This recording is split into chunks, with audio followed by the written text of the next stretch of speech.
Jonga tegdi shu ish. Kundan kunga sog'ligim ham yomonlashyapti, kechqurunlari ham uxlay olmayapman. To'g'ri, men ham kechqurungacha holsizlanib, sog'ligim yomonlashyapti.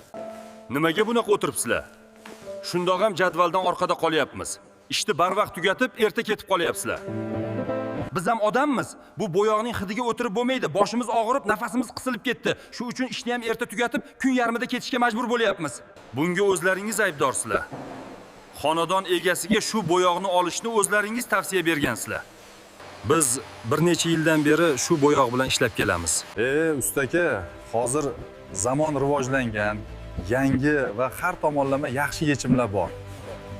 Mana Silkot Viabella bu suv asosli ekologik toza komponentlardan tayyorlanadi. Bu bo'yoqda eski alkid bo'yoqlarga o'xshagan, sog'liq uchun xavfli, nerv sistemasi va oshqozon uchun zararli hamda allergiyani qo'zg'atuvchi hidlar yo'q. Bu bo'yoq xonadon egalari va ayniqsa bolalar uchun xavfsiz.